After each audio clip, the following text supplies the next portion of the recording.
David, what do you think? Why do you think this happened so soon?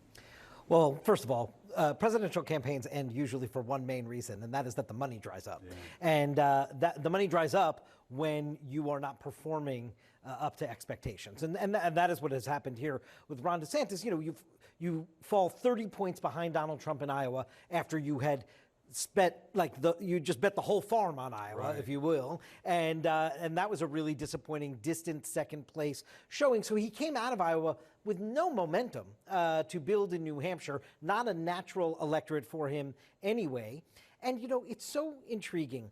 In South Carolina this week, he was answering questions, and he was making the case. Nikki Haley appeals to independents and moderates. You can't really win a nomination race that way. I appeal to conservatives. He said, for instance, I went to all these Iowa caucus sites on Iowa caucus night. And you know what they told me, the Trump voters? They told me they are with me in 2028.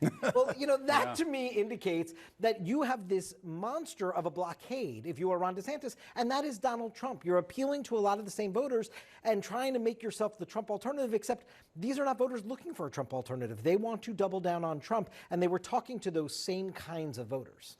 Yeah, I mean, as you said, I mean, he hit all 99 counties in Iowa and had that disappointing result, and I suppose there's some wisdom, if you can find any in all of this, in getting out before the New Hampshire primary, right? You don't want to take a beating in the New Hampshire primary, finish a distant third, and then stumble into South Carolina, and who knows what happens after that. I mean, I suppose that the writing was on the wall.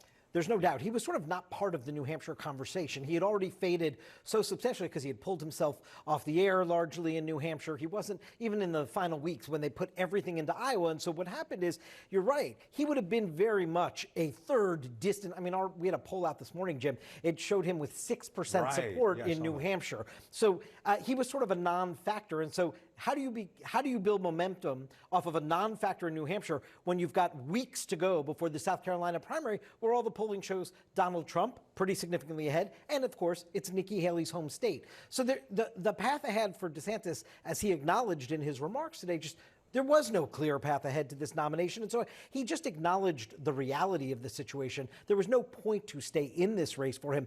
But my God, the year of 2023, you go back a year ago now, he was actually really in contention with Donald Trump in some polls. Donald Trump had come off of those 22 midterms in a somewhat weakened political state. People thought a lot of the candidates he backed caused the Republicans to lose key races. Here's this guy, he comes off this 19-point re-election victory, and as Steve said, it just was squandered month after month after month. It was like a textbook example of how not to run a presidential campaign. That is what DeSantis leaves behind. And it seems, and we saw this in 2016, David, when we covered that race, a fractured field helps Donald Trump. And here we are yet again, right before the New Hampshire primary. This race is down to two candidates. Yeah, fractured no more, right? Fractured no more. Donald Trump and Nikki Haley. I mean, I can't remember a primary contest where it was down to two candidates this early. That's usually around Super Tuesday or something like that. Exactly. In fact, there's never been a non-incumbent Republican who has won both Iowa and New Hampshire. So if Donald Trump wins New Hampshire on Tuesday, he will be the first non-incumbent Republican, although he's a pseudo-incumbent, I realize. He was once president, to win both of those early contests. But now, Jim, to your point, it was a splintered field along. Donald Trump was able to benefit from that. Now it's a one-on-one race. Donald Trump is still dominant. So even in the one-on-one, and we'll see what the results are out of New Hampshire, Nikki Haley's going to have to make an argument for why she deserves to continue to be funded in large dollars and has momentum to move forward in this race. And guess what? After New Hampshire comes South Carolina. Well, we know Nevada comes next. And the She's not even competing for delegates in Nevada, by the way, because they're doing a caucus and a primary. Primary has no delegates, and she's not competing in the caucus. But I guess the point I was going to get to was if the next big contest is South Carolina, and the polls show Trump ahead in South Carolina, she may be at the same crossroads that Ron DeSantis is today at that point. Precisely. You're going to have to make a calculation if you're Nikki Haley.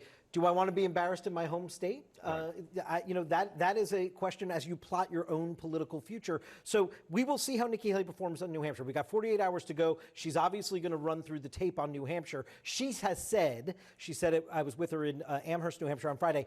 New Hampshire will not be the end of the road of her campaign. We will see, as you say, how she calculates the best path forward from there. All right. David Chalian, Very interesting stuff. I didn't think it was going to happen this quickly, but the bottom falls out. When the bottom falls out, it falls out. Yeah. All right, David, thank you very much.